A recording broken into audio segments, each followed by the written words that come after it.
Hey, yeah, this is it. Please come here, Mr. Kanye. Shall we go?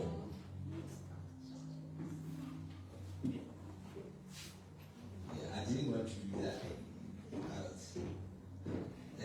Lisa Kanye as well is done with her degree. She's graduating in December. She's going home now.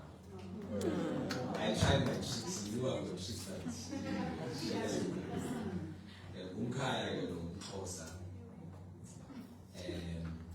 I'm sad the numbers of Xhosa people is reducing.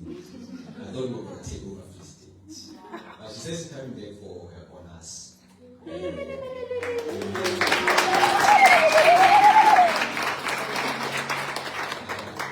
you very much for sending me in this house. And thank you very much for coming in and being a very, very, very good child. And God has blessed us with a gift. So the song we sing now because I was going to song for this year. Next year. I just want to pray for you. Can we please stretch our hands and I just want to pray for you. It's a blessing. And it's a blessing of safety over your life. May the Lord reward you with the blood which He rewards the people who serves you with. The time you give to God, the heart you pour out. In the mighty name of Jesus, I speak the blessing of this house. In the name of Jesus, you excel and thrive through obstacle and every trial and everything that tries to stop you. You remain unstoppable. You show up and remain unstoppable in your life. In the name of Jesus, I speak the blessing of God upon your life. You are blessed coming in. You are blessed going out. In the mighty name of Jesus, I pray. Amen. Amen. Thank you. Thank you. Can you celebrate it?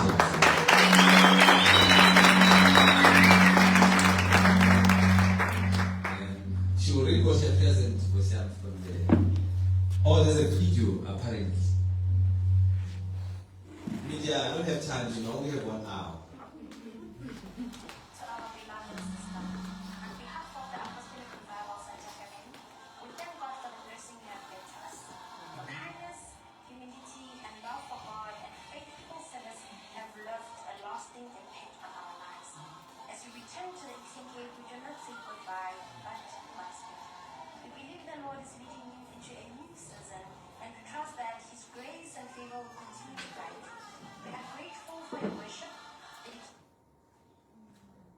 Our fellowship, you will be gratefully missed, but we rejoice knowing that God is ordering your steps according to His plan. May the Lord bless you, keep you, and strengthen you wherever you go. Continue to shine for Christ and walk boldly in His purpose. You will always have a family here at Apostolic Revival Center. We love you, we celebrate you, and we pray God's richest blessings upon your junior career. God bless you.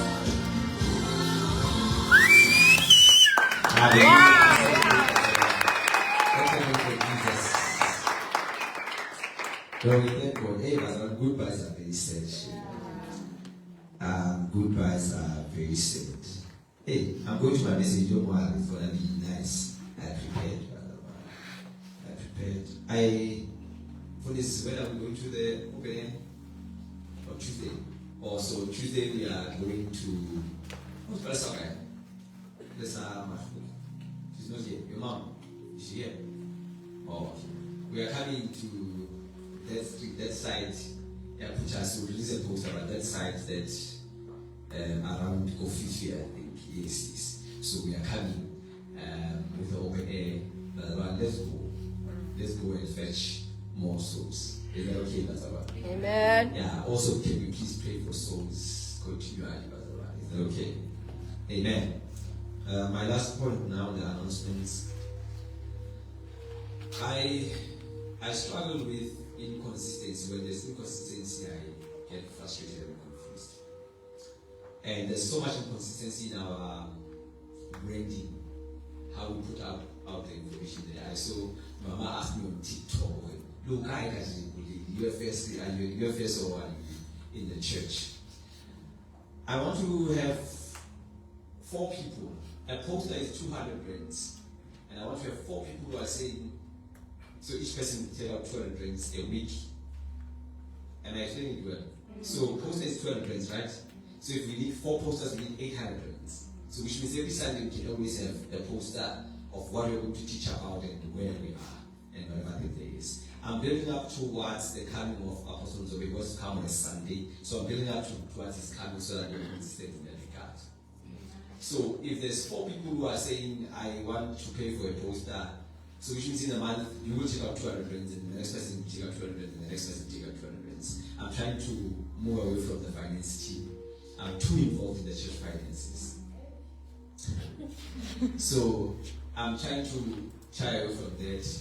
I don't really have time for like 1 hour, and I have a fear that if I say go and meet with Zanele, no one will go to Zanele. But I want people who are,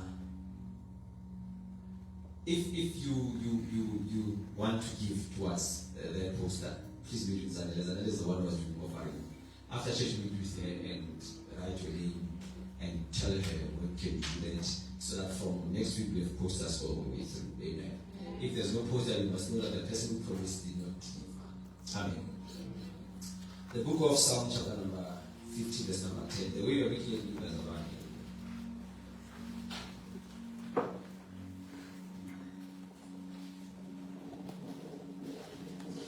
We are teaching on a series called Becoming a People of Overflow. Amen. Brother Jay, it's good to see you here. After a while, it's good to have you. Amen. We are teaching on becoming a people of overflow. Amen. Becoming a people of overflow. We taught last time, we spoke about wealth, and we also spoke about money. That's why I owe it solely to you to teach you about money, so that you got biblical perspective about money, you got godly perspective about money. Do you have celebrations? We have people are celebrating their birthdays, celebrating a new car, a new job, a new wife, a new husband. No one. I sent you to go buy cars, that's what I sent you for. Amen. Get jobs, I sent you for. Amen. You are the ones who are delaying my Mercedes. You are not want to outshine. So you must bring your quids and your Suzuki's. You must start there. Don't say how. You must start there. After you bring them, then I can take out my Mercedes. I can't take out my Mercedes when you're not bringing the competition. So we did also touch on the myth around money. We said it is a lie that every successful person is committed or is into occultic. Yes. Of course, you need to partner with the spirit for you to have money, but some people have partnered with the right spirit. And I know that there's a notion that the rich people only all of them are into cult. Amen. Yes, we deal with such. We deal with ways to get money. Part of the ways we said is through inheritance, which is generational wealth. You inheriting money. Amen. I'm going to kind of come out a bit strong today. I'm also going to challenge a bit of some notions and 12 teachings. So bear with me. First in the seatbelt. I'm going to offend you a bit, but I'm going to teach you a bit. Amen. So Psalm chapter number 50, verse number 10. Father, is your word is power to those who believe in and believe in your word. It shall have any double-edged sword. In the mighty name of Jesus Christ of Nazareth, we pray. Amen. The Bible says, for every beast of the forest is mine, and the cattle on 1,000 hills. So this is God here. Yeah, next verse also, let's just read. I know all the birds of the mountains. So God says, I know them. Every bird on the mountains. And the wild beasts of the field are mine. Next verse, please. If I were hungry, I would not tell you. I would not come and ask for food from you. What I will do, this is God. What I will do is that He says, for the world is mine and all its fullness. So God now is boasting. I know it has something to do with sacrifice. But God is boasting here to the people. He says, go back to my verse 10. He's boasting. He says, for every for every beast, for every beast of the field is mine. And then it says, and a cattle on 1,000 hills. So on every hill where there's a cattle, that cattle is mine. It may have a shepherd. It may have someone who's looking over it, but I own it. So God here is boasting, he's telling people how rich he is. Amen, Bazawan. And 1,000 here, Bazawan, is not a number, it's not 1,000. What is, I want to do guess it now. What is a million in Tosa? 1,000? 1,000 Amawaka. A million is it. A million, ne? And what is a million in Sutu? 1,000 in Sutu? You see, 1,000 in Tosa. A million in Tosa is it. But 1,000 in Sutu is it. Which then means the definition of 1,000 is as per language. I wish I was the pastor. And then of course in Zulu 1,000 is it, right? In Zulu is it. So the root word for 1,000 in Hebrew is elf, which means abundance, not 1 up to 1,000. It means innumerable. So God is saying, every cattle on innumerable hills, they are mine. Not only on 1,000 hills, no. In innumerable. So every cattle that exists on earth is mine. I don't only own cattle that you people eat, I also own wild beasts. Then God says, by the way, even the world is mine. The earth is mine. This is God boosting. You know the verse we've not come to the mountain that can be touched by hands. We've come to Zion, the mountain of God, where there's innumerable, where there's thousands of angels, innumerable number of angels. So God is saying, my wealth cannot. God is not Elon Musk. No one can weigh his wealth. No one can know how much is God worth. Because for you to know how much God is worth, you must be able to count everything on earth, under the earth, and in heaven above. If you can know and do survey of how much gold do we have, how much silver do we have, how much bronze do we have, how much of all minerals, gold, and everything do we have, if you can have inventory of them, you can know how much God is worth. God does not use gold to trade, he uses gold to decorate. That is why his cutters are across the street. He designed the streets of gold. He said even silver and gold is mine. My God, we are so poor, we are children of God, so rich. Our Father is so wealthy. So health then means abundance, means vastness, means fullness. So God is rich in different ways. Because some people are so poor that they are only rich in money. Yes. If the only thing you are rich in is money, you are poor. You know the Bible says God is rich in mercy. There's no direction you can approach God in that is poor. He's rich in everything, my God. He's rich in gifts. He's rich in gifting. He's rich in love. He's rich in mercy. He's also rich in for lack of a better word, in anger. Yeah. Because if you would have to be angry, even rivers would scatter. He's rich in terror. If you appears, mountain melts. He's rich in authority. Do not go across the earth only pursuing money. You are poor if the only thing you have is money.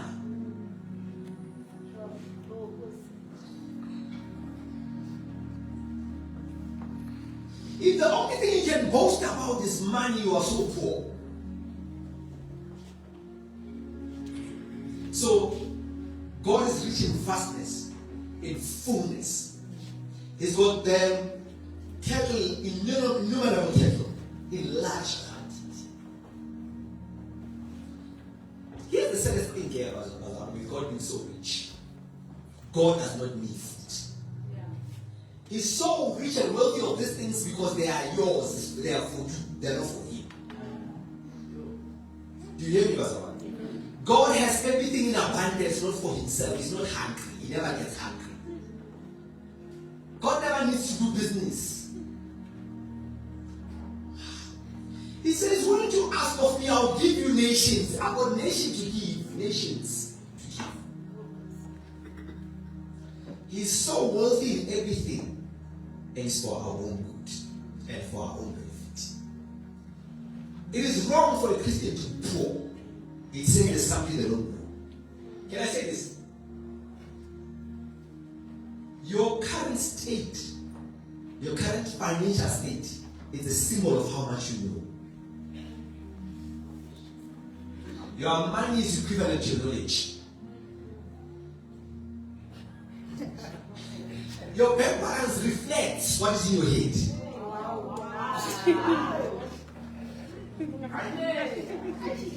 If I would ask you, why don't you have money? You would tell me that I don't know. If I ask you, why can't you become rich now? Someone will say, I'm waiting for time. The other will say, I don't know what to do to become rich. It's a sign of lack of knowledge. But our church is in this state. It's a symbol and a sign, not of prayers, but of knowledge. The people who are accumulated in the church know. Because if someone knew better, they would move us from where we are to where we are supposed to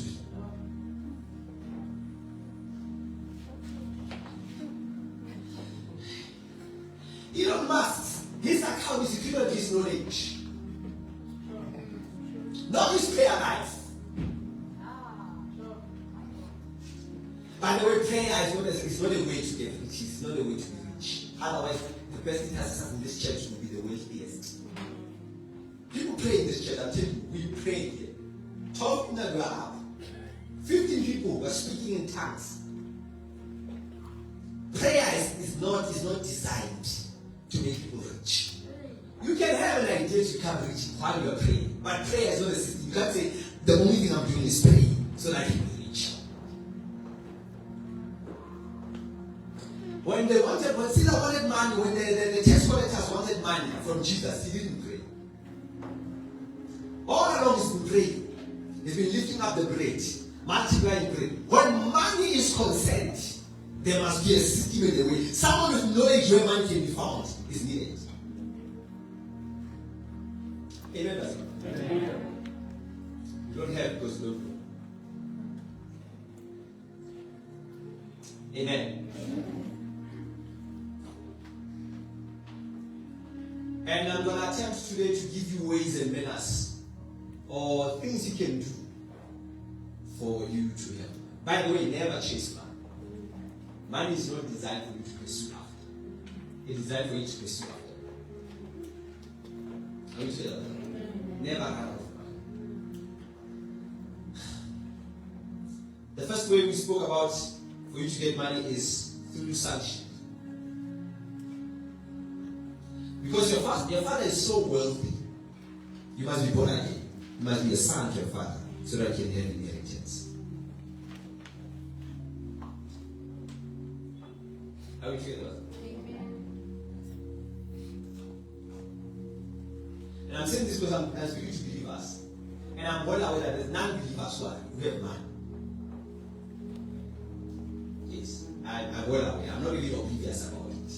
I did tell you that for you to be rich, you must partner with the Spirit. I'm talking to the people who are willing to partner with God for wealth. Amen.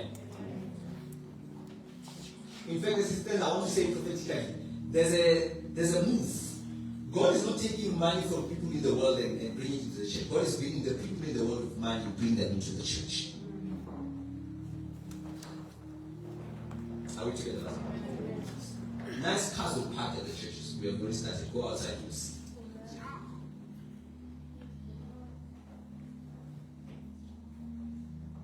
So the first thing, become is partner with the Father, belong to a Father.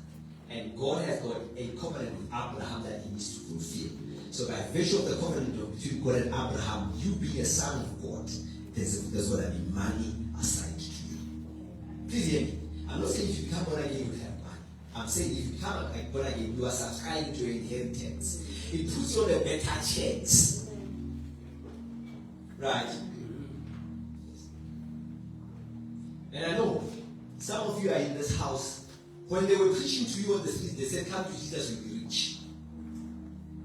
They just forgot to tell you how or rich in what. Truly, Christ touched your heart. You are rich in mercy. You are rich in purpose.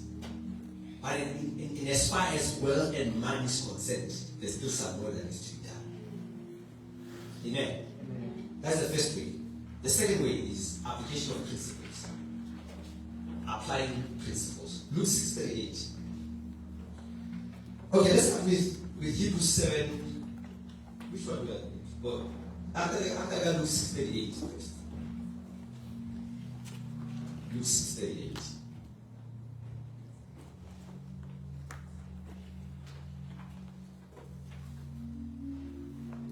Let's read together as well. It says, the Bible says, "Give, it will be given to you." So this is the first principle. If you want money, you give money. Right? So the kingdom is like this. The more you lose, is the more you gain. It's like someone attends the gym. You lose fat, you gain muscles. Does that make sense? Yeah. But we certainly have people in these days who are not willing to lose in order to gain. So the Bible says, "Give and it will be given to you." But now, how is given to you? The Bible does not make mistake. It says, when it comes back to you, to be a good measure. Right? After God had measured it well, the Bible says, he presses down. You know, when you press something down, you want to have more space. Right? It will be pressed down, shaken together, and run over will be put in your bosom. That's why I said bosom there is because the people in the Old Testament, they put everything in there. Even our fathers are doing, they've got a shell with a pocket here. That is a mini bosom. Back then they used to have a large one that they put anything in it. Do you see that? Then the Bible says everything you take out will be put in your bosom. It will be put in your purse, in your space of safety. That's how people treasure money. They put it here. Money will not stay in these pockets. Money will stay here where you can see it. So the Bible says it will be given into your bosom. For with the same measure that you use, it will be measured back to you. I wish I could have a message us for a moment. Because what the Bible is speaking about is multiplication, not addition. So in multiplication, you multiply the first figure. You multiply. So if it's 5, I'm going to multiply 5 with 5 and then give me a number. And if I'm adding the 5 plus 5, then it's a small number. What God's saying here is I'll look at the figure you give, then I'll decide how I'll multiply it with the figure you gave. So the figure you give is the one that I'll make sure that it's pressed down, it's the one that's shaken together, it's the one that's overflowing. But I do not decide on the number. You decide on what you want me to multiply. How do you know that? Means. Which means in an attempt to rob God, we are actually robbing ourselves. Yes. As we are trying to be smart and outsmart God and explain to Him, He does not have a problem with us listening not to give or to give less. He's simply saying, because you're giving, you're just giving God a figure to multiply. The whole thing, the whole plan is for God to return back to your bosom. I will tell you that. So the first way is applying principles. Principles here is giving. The principle of giving enables you to receive back. And I did tell you guys I'm going to be very offensive because I know when it comes to money, some people shut their minds down. Money is so offensive that when someone speaks about money, people, by the way, the only thing that has ever been compared with money, with God, is money. Not the devil. Yeah. The devil is problem to us, but in the spirit, money speaks louder than him. God realizes that If people would choose to either serve devil or man, they would rush to serve man. Jesus calls it a master. He says you can't have two masters. And then he says God and mammon. He said, does not say God and devil. Which means many people here are not serving the devil, but are serving man, and man is a master like God. You are not a devil worshiper, you are a man worshiper. You are not a triple six. No. But you are Magumba.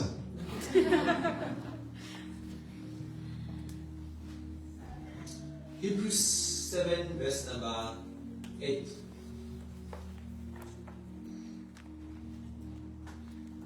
So the first principle is giving, Basil, and giving is vast. And I like how Sister Zanella approached the matter. Giving is a betting. You see, you've not started being saved if you don't realize that prayer and giving, those things are work. Time of prayer comes so quick, especially in winter. Time of giving is always, especially when you have money. Amen. Another system is the principle again. It says here, mortal men receive tithes. It says here on earth, right? But there in heaven, he receives them, of whom it is witnessed that he lives. So because Jesus, so if you give your tithe here, we are receiving it according to admin of the church. But in heaven, there's one who receives your tithe. The Bible says so. If you believe that Jesus lives, then it means that he's the one who receives, the high priest. You can't stand up and go on Facebook and say church is teaching your mind. Church is telling your tithe. As you wire your tithe, there's one who receives it. If you believe that Jesus lives, the high priest lives, he's the one who receives the tithes. Amen. By the way, I think someone asked me, what's the way of giving tithe here? Get the church bank account, wire your tithe in there, and write tithe as reference. Next verse, please. There's something I want to emphasize. Even Levi, who receives tithe, so Levi is the tribe of priests, right? Even that tribe of priests who received tithes, the Bible says he paid tithes through Abraham, so to speak. Let's see how did he pay tithe. Next verse. For he was still in the loins of his father when Melchizedek met him. Hey. When Abraham went to meet with Melchizedek, Abraham was not presenting himself. He was presenting Levi. On the loins of Abraham, there was, when you tithe, you're not only tithing yourself, you're tithing with your descendants. Some people are so cruel, so selfish, that they even eat tithe so that the generation that comes will start from where they were.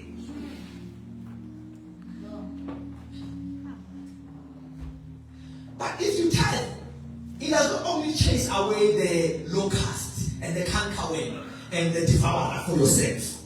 A generation that comes after you, it must be easier for them to access money more than it was for you.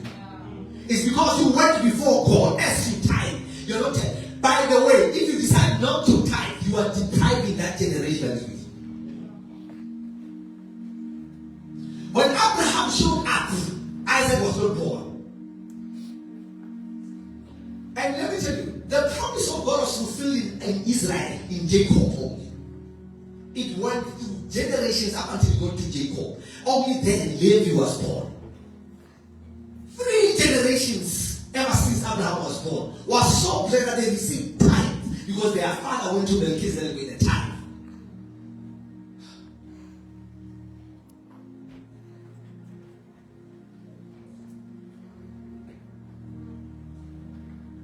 Practically so. If our parents didn't do anything in relation to wealth and money, we are suffering against it. Most of the people, we are renting because our parents don't do anything in relation to wealth.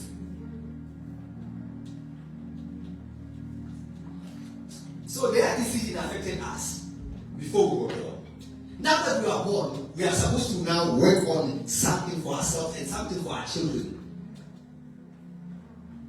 It can get better with generations. It can get better with generations.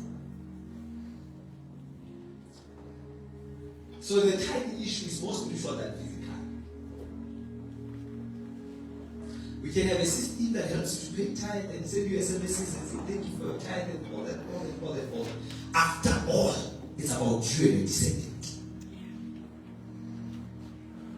Do not devour everything that your children will have to wake up and start afresh, start from the ground. Amen, Pastor. The third way, Proverbs 14 verse 23.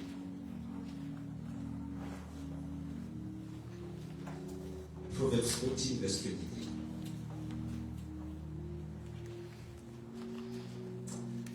The third way, radical. Money follows value. Money follows value. Let's listen to what the Proverbs say. In all labor, there is profit, but idle chatter leads only to poverty. Can I have activity?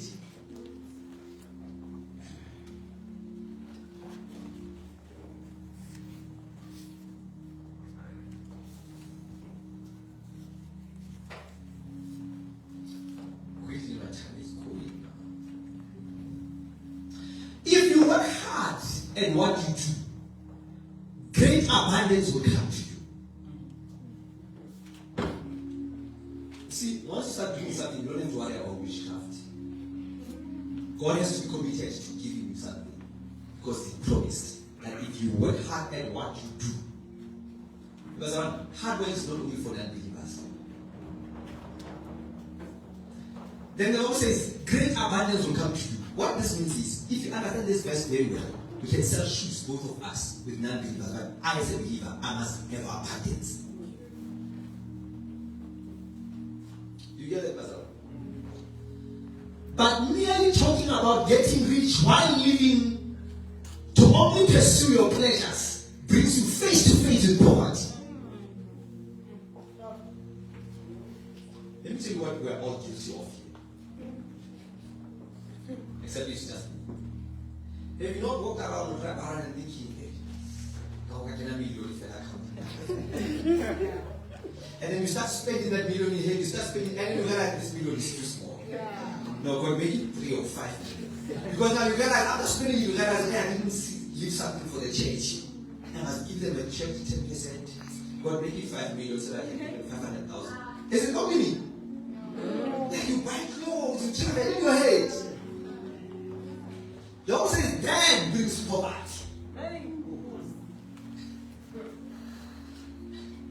Conversations about riches with people who are not doing anything. After this, you're not going to do anything, you're really poor. Then the Bible says, that will bring you face to face with poverty. I've not been face to face with poverty. But I don't want to be face to face with poverty. I'm saying that because I've not seen an object called poverty. It means we've all not been poor enough for us to come face to face with poverty. So the Bible says, if you only talk about riches and not do anything, one day you will sit like this or stand like this, that side will be poverty, this side will be.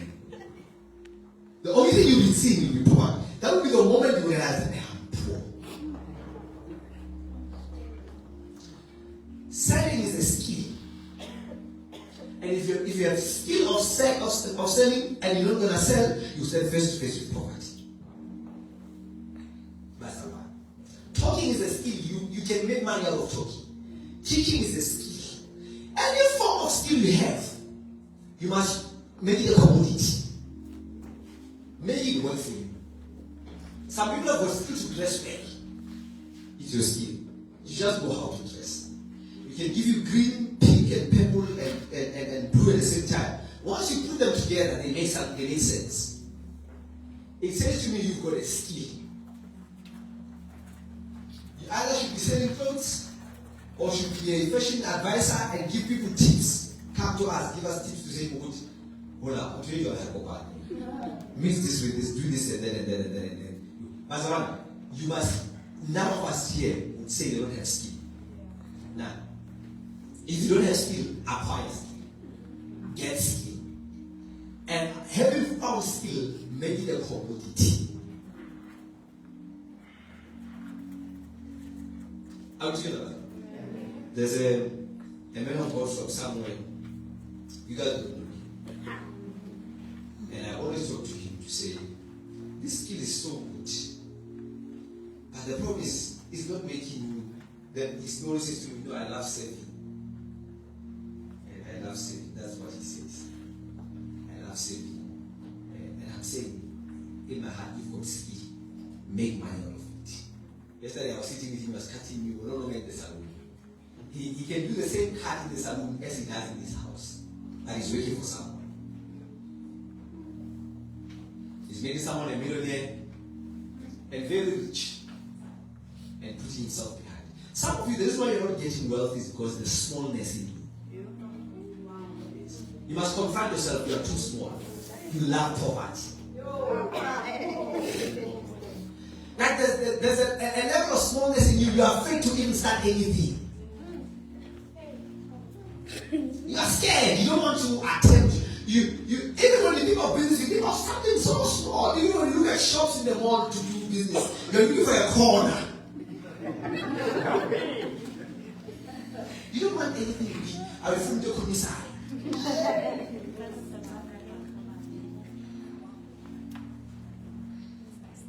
What skill do you have? What these guys, if they want to go play someone Saturday, I'm okay with it as long as they pay them. If you don't pay them, I get involved. How do they know? I call people who hosted them and I say, please pay so and so. It's because they are not saving anyone. They are just playing there and then they are using their skill and the skill must get paid. If this worship team comes to a place where we feel like now we are ready to record, their music will make money for them and for their children. Not for the church. When we started driving school, I knew that the guys know how to drive. They drive too fast here on the N3, they get tickets. I said, why don't you use that skill and convert it into commodity? People come and learn how to drive. Skill. Must be. By the way, I want to encourage everyone in the house with skill. And everyone in the house with the need for anyone else's skill. Let's do business here. I know you have your bar on Kosiam, but there's a new bar in town.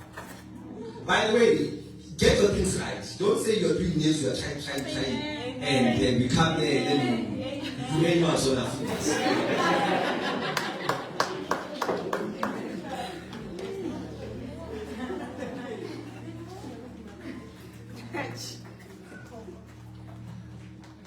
So the best way to get money is, so money follows.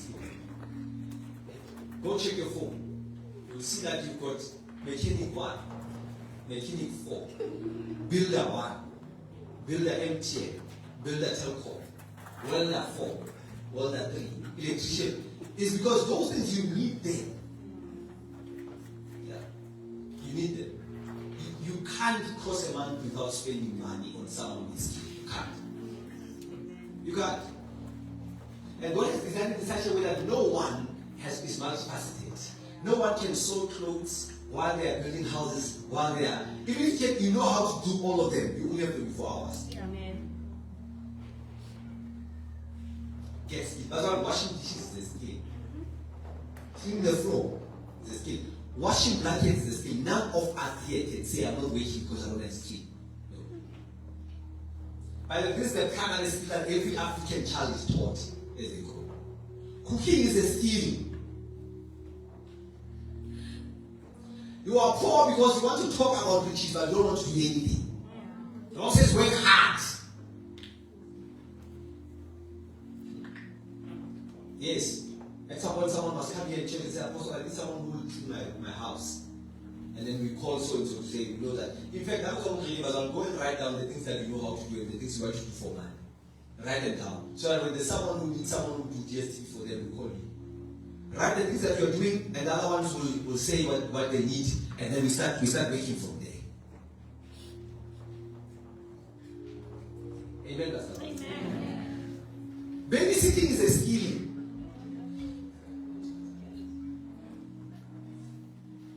It's a skill. If you know how to stay behind the kids, when you're good with kids, you love kids, you can take care of them, it's a skill. Money follows there. There's people who are willing to pay money for that. Do you realize that you don't have money because you don't want to have money? To some of you, those of you are Iron Men who've been through concurrent depression but they are still spending, it's a skill. Yeah, you know, sometimes depression hits you so hard to the fact that you know how to ignore it. You can feel that it's coming, and you ignore it. You continue with life as if it doesn't exist.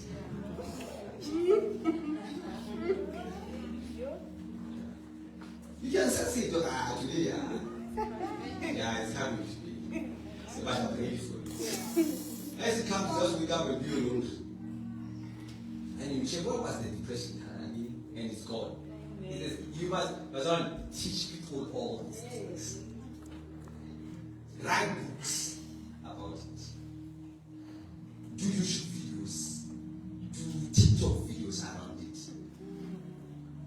Someone said it is easier to become rich now and wealthy now in this dispensation than it was back then. Amen. There's a millionaire here in town that always talk about him. He said he became a millionaire 1.5 cent value. So 5 cent had a value of 5 rand. That's when he sustained his millions up until he died. Then when it was hard, then when black people did not have a chance to become rich, he made sure that he's rich at that time, up until today.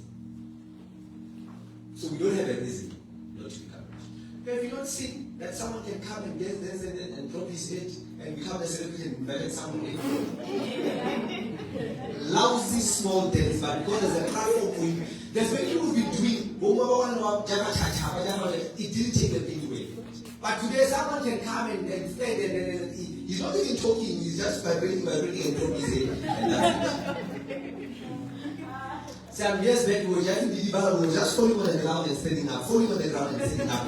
As we fall, the person is making money. As we fall and stand up, the person is making money. It's easier to become rich now than it was then.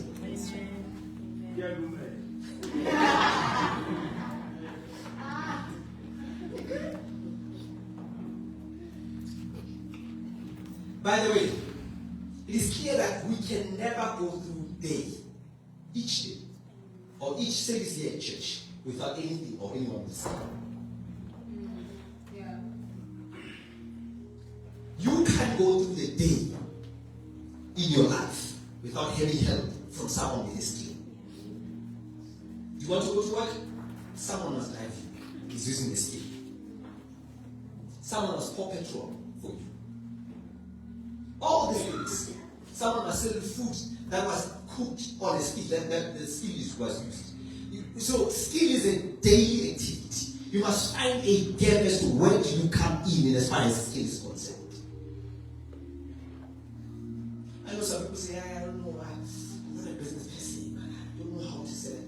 And by the way, you say it, your problem is the only thing I really is the money. You are so good with Old Testament, precept upon precept. You are so good, but there's no any other information. Oh, you are so useless that when we need you, we can only call you a normal service. There's nothing else we can call you for. You don't know. How was that? Do you know how to feel? In fact, you guys, you demonize everything. That's why money is not coming in. Everything is so demonized. If I ask you now, accept your module, your course, what are you keeping yourself with? What are you building yourself with? What content are you consuming? What is it that you are building in you? To those who are called, being a pastor is not ultimate. It doesn't matter how good a pastor is or how good you are as a pastor. If you can't bring you to anything else except church, you're not very useful. When we want to take Egypt, we are not sending pastors, we are sending those who can interpret dreams and talk something about business. Say something about economy, tell us where the economy is going. Some of you want to be so prophetic and know what's happening across the countries and want us. There's a war coming. There's a war coming. There's a war coming. We hear the war. What are you going to eat after you prophesy this? By the way, if your shoes are skewed, people don't believe your prophecies. As you prophesy, look at your shoes. Alright, well, who am I?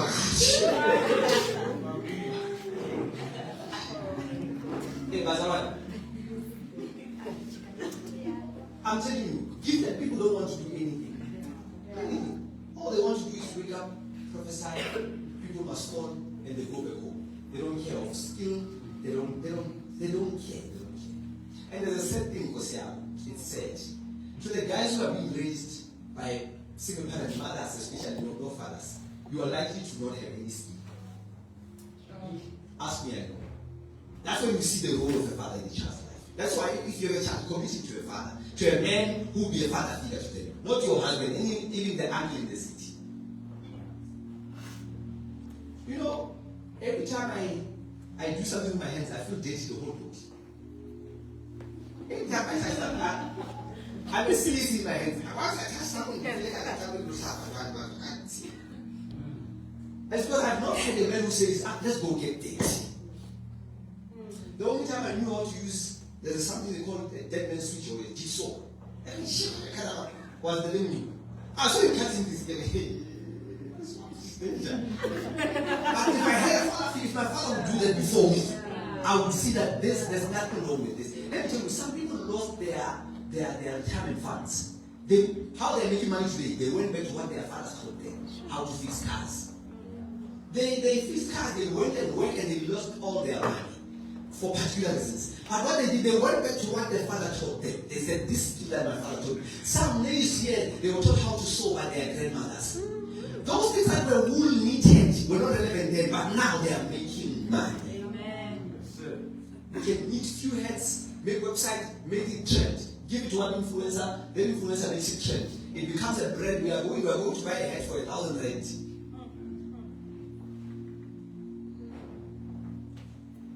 It's ladies committed.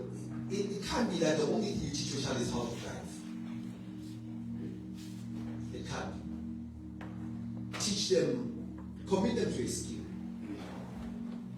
One time I went somewhere, they were fixing cars and I get there. Oh, by the way, lack of skill develops pride.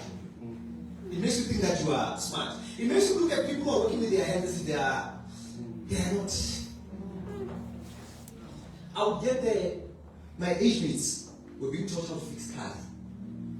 I get to the workshop, I see this side, they're fixing cars, me and oil, and that part of the mechanic, you see where the mechanic is. And on this side, they were doing panel beating. And I see, too much dust for me. I'm going around, what? Now, after this one, they panel beat the car, they push it. Now they need a car, a guy who can beat the car. And I said, no, I'll be your guy. I'll wait for them to work. When they are done working, I'm from school. I'll wait for them. When they are not done working, I enter into your car, they push that car. And I pack it. I wanted to do the coolest thing because I was so proud. One time I saw a guy. Now, I knew how to drive a pushed car, not an idling car. One time a guy that we were with, I met his sons one day. He was driving Mercedes Benz. Parked next to me. It's not his, he's a mechanic. But he's testing it. He parked next to me and greeted me. Hey, Mngomezulu. I thought to myself, so this guy, he's now driving. And so he actually fixed the car and tested it and driving himself. I thought to myself, I wasted my time.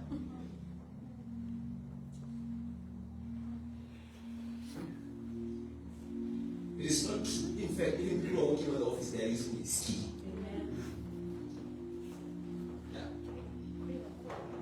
Acquire skills. But they are not too old to get this skill. Acquire skill. Imagine if you had read your grandmother to teach you how to sew clothes then. Imagine what you would be doing now. Now when people want to do every day. Now when people want to take pictures every day. Imagine your little skill, imagine how far was it going to take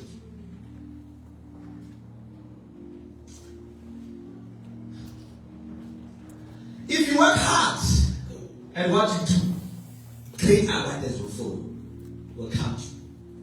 But merely talking about getting rich, while living to only pursue your pleasures, brings you face to face with poverty. You know, there's a situation like this. There are people who are sitting face to face with poverty. Face to face. This is the reason. Here are the reasons why wealth delays. How many can I give you one?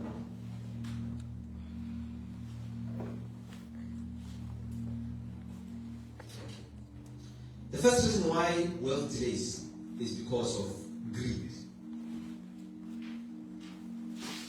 Greed. What is greed? Greed is excessive desire for more than you need.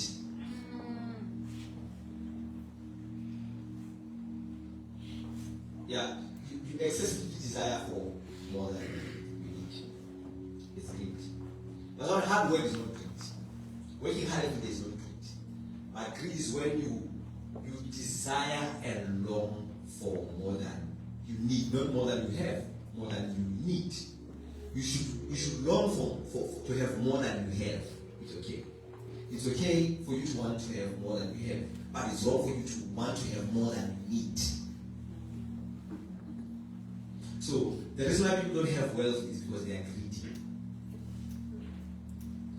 The reason why wealth is wasted is because we are greedy.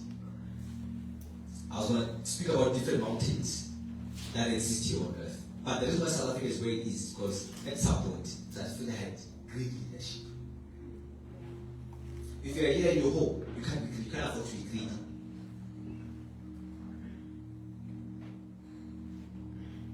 Amen. Let me give you a few signs that I wrote here that show that you are greedy, or that shows greed. I want when you meet someone who's doing those things, you know that this one is greed. I want to attempt here a friend with a friend. Amen. I can't say a husband and a wife because no one can separate them. But here I'm going to attempt to. I want you to look at your partner and say, this one, greedy one, this one. A greedy person pursues money at the expense of integrity. They chase after money. They don't care if integrity is at stake. You see, Judas didn't care what Jesus would think of him. Although he was already an apostle or a disciple, he didn't care. All he wanted, his eyes was on money. Amen, Pastor. The second way to see that is finding your security and identity in wealth, not in God. Can I come out strong here? Some people are defined by what they wear and what they drive, not by who they are in Christ. I always tell people, I can buy the cheapest suit in store. Once I wear it, I define it. Yeah. You meet someone wearing the same suit with me and you say, I said Mngomezulu. No, it's the same suit. It's worth the same amount. Is what I decide to define it as. You don't know that someone can wear the most expensive suit, and because of their identity and personality, hours put and change the work. The suit loses value because of the one who's wearing it. That's why it's so easy to spot the truth. It's so difficult to spot the truth in the suit. Once the truth starts packaging themselves in a certain way, it says to you, trust me. Remember, nothing should give value to you. You should be giving value to things. You must refuse when people start saying to you, give myself a age. No. It can't be identity. Because once the car is no more, it means the car went with your identity. There's nothing we can identify you as if you are identified with the materialistic things. I wonder who are we going to call purchasing Mngomezulu when we don't have money. Guys, sometimes you must teach people around you how to treat you. Not now. Teach them how to treat you. as with the vision of where you are going.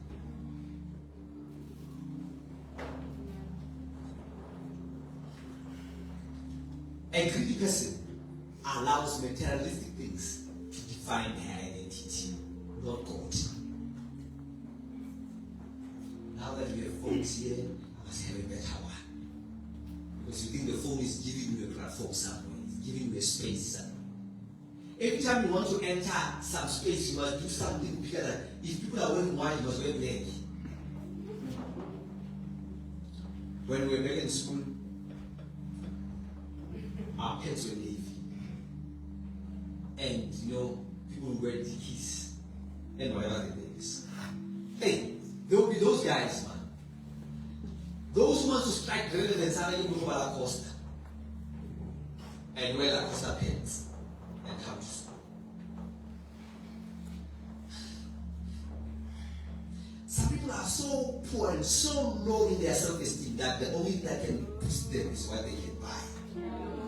If any materialistic thing defines who you are in a fallen state. Amen, Pastor? We don't acquire all these things to try to build faith. No. If you're very dependent on money and what you can get and what you can purchase, there's a problem.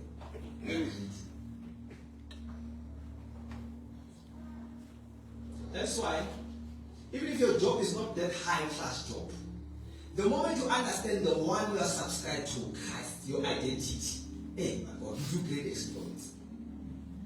You walk like your boss. By the way, I know people who stay in a shack and are happy. I know people who stay in a big house but they're not sleeping.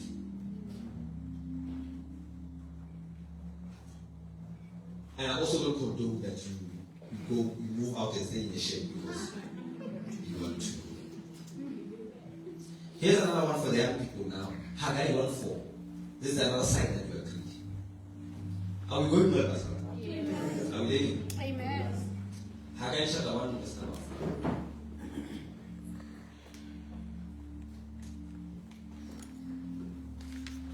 Another thing, another sign that you agree is that every time you have resources, you put God last. You are first. Amen. Let's see what Prophet Haggai says. Really, is this the right time for you to be living in your expensive houses while my house lies in ruin? Young people, please hear me. Please hear me. Never reward yourself with anything you've never awarded to God. You are living in a generation where if you had a tough week, at the end of the week you want to buy yourself something so huge that you reward yourself. But in that pursuit, God says, my house is in ruins, but you are living in luxurious houses. Okay. You know, I can tell you, some people can't kneel in the church, but they can kneel in their houses. They have designed a space so safe, so luxurious for themselves, but not the house of God. What they give to themselves and what they give God, it shows who God is.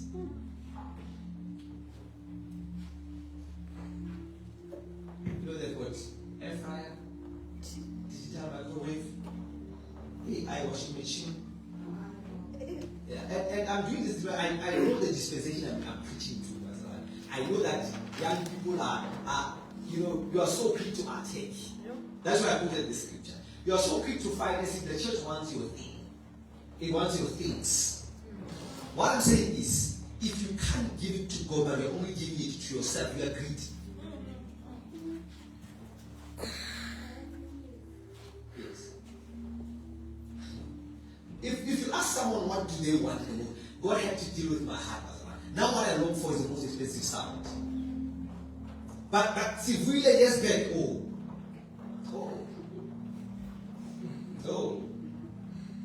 I wanted prestige things, proper car. Everything was supposed to go proper. I remember when my mom stopped buying me clothes, I told myself I'll never wear socks from Mr. Price. Even if you like that, you are low.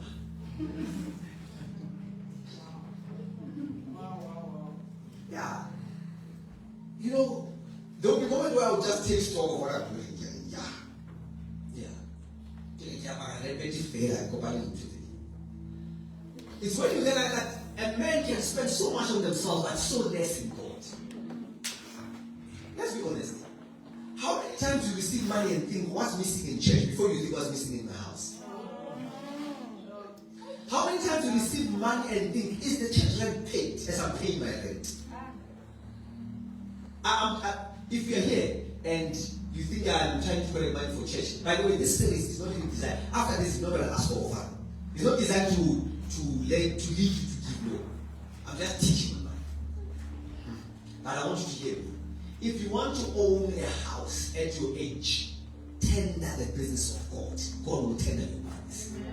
Oh, if you're standing here and you're working, and it seems like what you are earning, or as you're standing, it seems like it's going to take you years to achieve your own house. It truly is going to take years. But if you mind God's business, God will mind your business.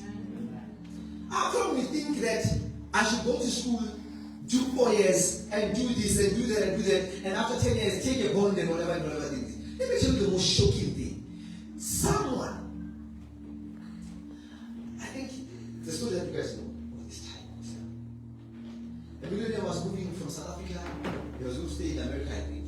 He lost his keys, car keys, house, and everything. And someone picked them up. And that person went and told the person, I found the keys, I think these keys are yours. And this guy says, hey man, I'm so frustrated. You know, I'm going, I don't know where to leave my cars. I don't know who to leave my house with. I'm going to America. I'm going to stay there. I don't even have time to go with you to traffic department to change these things in my name. If you want them, you can take them. No. In 1 day, 3 cars and a house. 1 day. Jesus. Of course, we can't live our lives around miracles like that. Amen. But do you understand that God can align moments and times for you to bridge? Imagine someone who has to work for a house and own it fully in a high and 3 cars at the same time. Imagine how many years is that going to take? Because it takes 5 years to pay off 1 car. It means the man gave him 15 years in cars, squashed in 1 day. Plus a house that maybe you pay for 20 years or 30. So the man pressed 50 years or 60 years and what? In 1 day, the man achieved it all.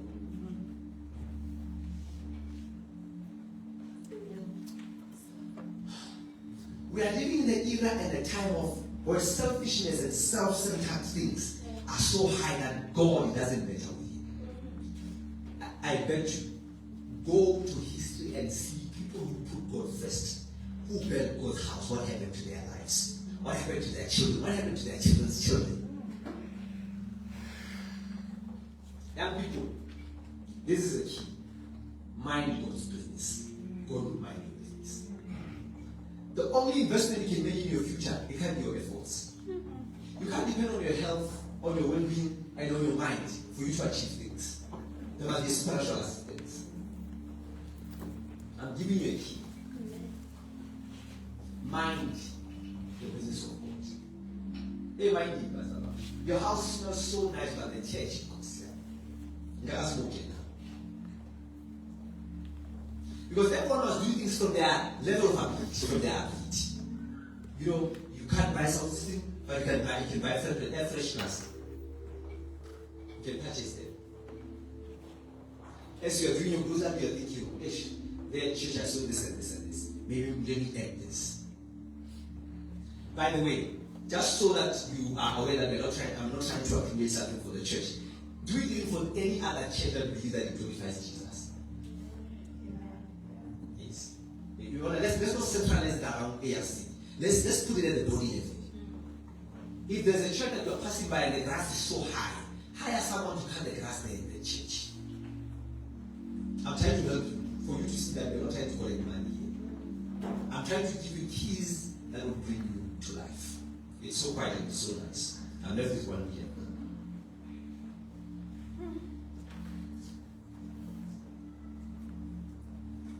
Number 2 reason why money is not coming is mismanagement. You can write it down. Mismanagement. God gives us what we pray for. Not, but what we can manage. I put that not together because I wanted you to be excited a bit. To think that you're supposed to go and pray and God gives you. God does not give us as we pray. He gives us what we can manage. What you have is equivalent to your management skill. If you want more, learn to manage them.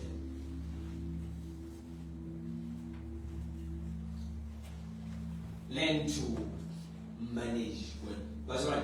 When the man who was going to a faculty gave 3 talents, I mean, gave his 3 talents. That one gave 5, that one gave 3, that one gave 1. The Bible says he gave them according to their ability. Right? So God checks on your ability when he gives you. But also he then said, go and multiply. When they brought the things, as they went, it looked like everyone is busy. Even today in the churches, it looks like we are all investing in God. As we come in dress well, it looks like we are all giving God our money. But we know those of 1 talent, those of 3, and those of 5. Yes. Some people are so busy. The Bible says he ran to heal it. If you saw him running, you would think that he's going to do something good about it. Amen, Pastor. Then he hit the talent. Then this is the favorite part.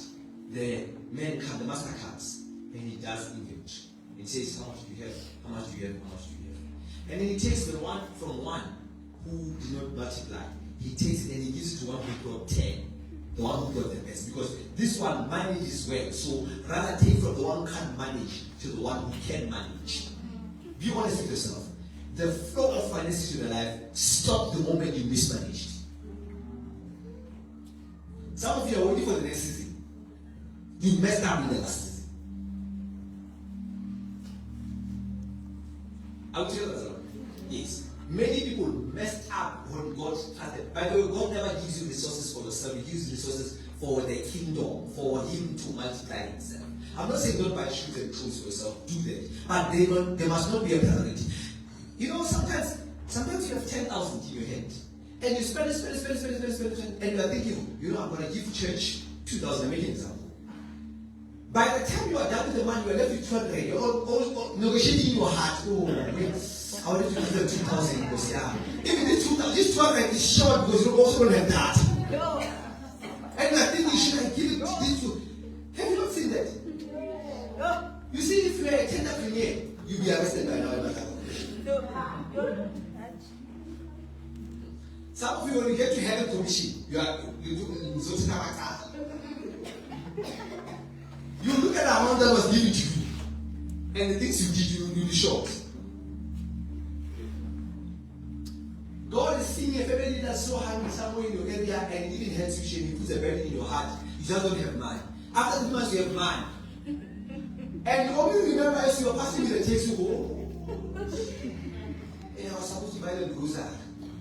That time you have a pack of clothes with you, boxes.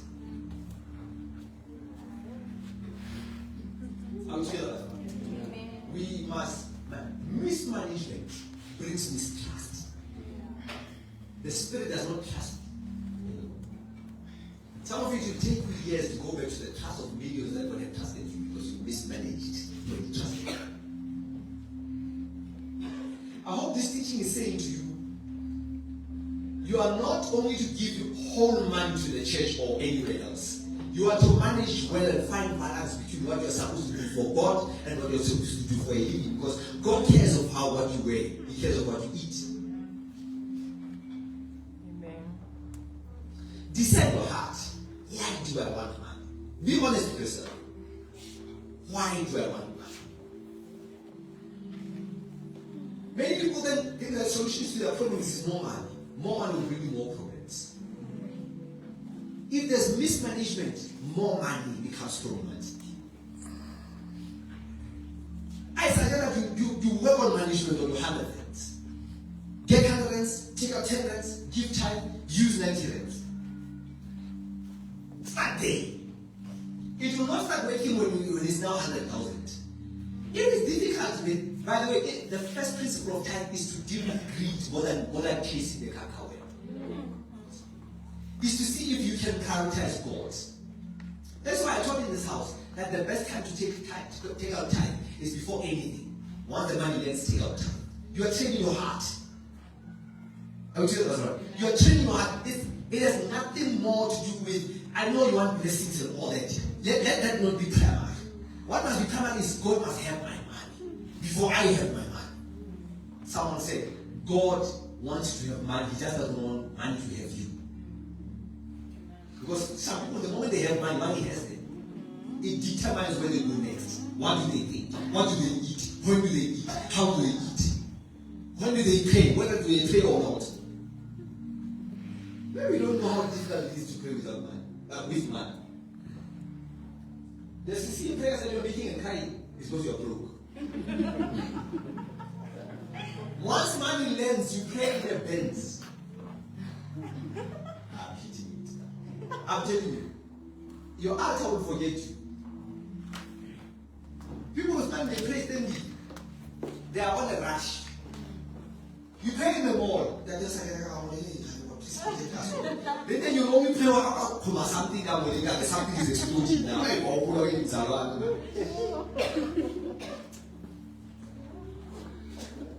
Yeah. Once money finds you not ready, I'm telling you, Brother One, you will even think you will take your flight is prayer. Some of you are making most sincere prayers now because there's no money in the pocket. You show up at hour of prayer. You show up on prayer gatherings. You show up everywhere. That small data that you are buying, the WhatsApp data for 15 rands, and you are using it in prayer. You know, the moment, if you don't manage that well, the moment you have prayed, you don't even log in that way.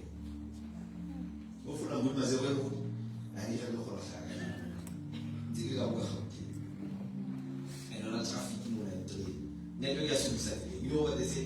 There's a problem with network on the road, so I can't show up for prayer. Manage well now. Azan, gambling is not a way to become wealthy. This is where my special hammer is. Betway is not a way to become wealthy. What is for fun? Aviator. Aviator is not the way to come. That's why even when you pray, that thing still falls. That aviator. Or abate. Hey.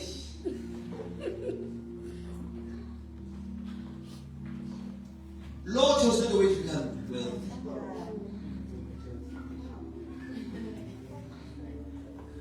That's why some of you want to dream of numbers. If you want numbers, there's a book in the Bible called the Book of Numbers. Go read it. So praying, say, God, put in your and so some of you are born again, but your grandfather is giving you numbers for the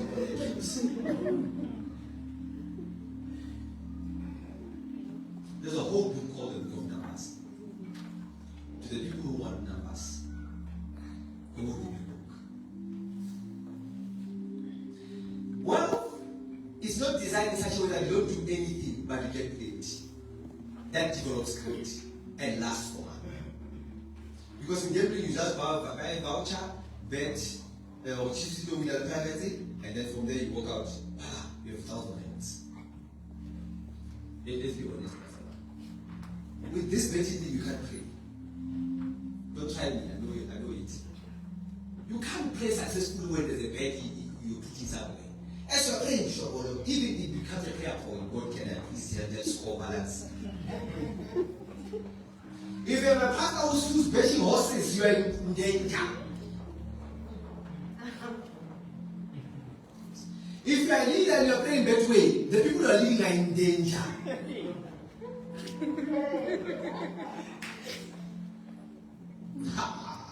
I told you that's why I'm destroying walls. Yes, ma'am. I'm destroying walls. My dad says worse now. My dad says you are saving the devil himself. Go and check everyone who has ever won lotto, who has ever bought provident funds. Go check every one of them. There's a show for them in TV.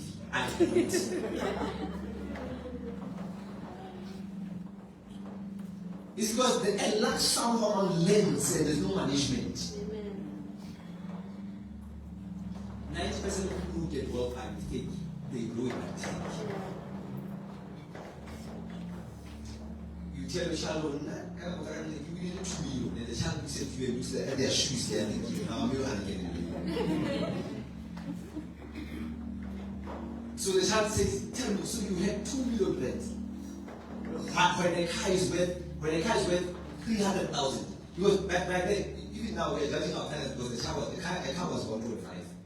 So the rent you're paying, you could be buying a car every month. While your parent was alive. Even in our times, our children look at us and say, a car was worth 300,000. So you couldn't afford a car. So you misuse money so much that you didn't even buy a car. By then, an average car would be worth $1 million.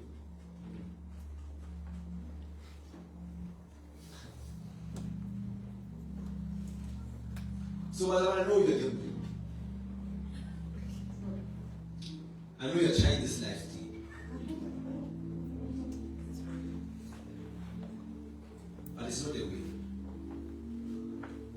In fact, gambling itself develops greed and lust for money. You start wanting to have more than you need. Amen, Pastor. Last time sitting down. The fourth reason why money is not coming. This is my last point. Proverbs 4:7.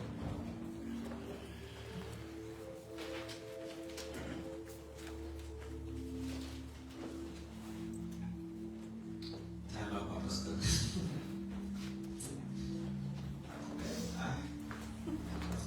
Look at me. That's crazy. You don't say it like this. We're both at work. Do anything to my work. You can check his writing in that's 1 hour. And this is your powerful check. Yeah. You see, brother, if you do well on the welcoming and announcements and all that, at least they'll give me 15 more minutes. Wisdom is the most valuable commodity, so buy it. Right? Revelation knowledge is what you need, so invest in it. The reason why money is not coming is because of the mindset more than anything. Right? You know, we still have people today who believe that they were born poor, they were died poor. We also have people that don't put them in wealth, maybe they are working and so forth, and they work for 30 years. After 30 years, they put their money in gambling or feeder, and the money goes away, and the person dies poor, like their mother. Basically, they never work anywhere. Others, they just go through divorce at age 60, and then they share things, and then they are left with nothing. But poverty is the state of mind before it's spiritual, or it's actually spiritual, but secondly, it's state of mind. Hence, I'm saying someone can give them $1 million, they'll still go. If a church is led by a person who's poor in mind, it will not go away. People will give millions, the person will run it down. If you've got a poor mind, you run your life down. Let me just help you quick before you get to your millions. When you see 100 rands or 1,000, what do you see? What you see determines the state of your mind. Yeah. And you must not be in denial of this, you must be on a mirror before you get. What do you do when you get 100 rands? What you do with it is the state of mind. You can walk out free out of poverty. Some of us, if God would ask us a question, my child, what do you want? Ask of me anything. You see, you want peace. I know someone would want money. Someone would want to sleep at night. Someone would want a parent. Bring back my mother. I lost. Someone got a husband. But this is what Solomon asked. Someone said, give me wisdom. Yeah. Not money. But a man who invested in his mind became the most richest person on earth even today. Do you see? You don't need money, you need the right mind. You need wisdom to make money. Someone with the right mind can start a business and become a millionaire in force. Tomorrow they start another one and become big. But someone with the wrong set of mind, whatever they touch, guys, the Bible says here, wisdom is the most valuable commodity, not money. It then says, buy wisdom and sell it not. So with your money, use money to buy wisdom. Because with more wisdom comes more money. How many of us here buy books? How many of us here pay Netflix and watch? Give it. You know it. What's the name of it? Podcast. We are so up to date with the current affairs. But sadly, program is not taking us in. After we watch it, we are sad. There's a guy called Babu Shako on social media. They are fighting him. You hate it. After he gets paid and he goes home. And because he was using wisdom, he gains money as well angry. We never want to invest in wisdom. Never. Never. We never want to buy wisdom. The Bible says, buy wisdom and sell. You don't need more money, you need more wisdom. You know that there are people who are paying for them to solve our problems. Now we come in and sit down and say, and you start telling, say, write down. Let's speak. Don't sleep. Or else. And then he says, these things. I think you are angry. Let's meet on Tuesday next week. And then we give you 5,000. And when next week he comes, he says, no, I was thinking of your case.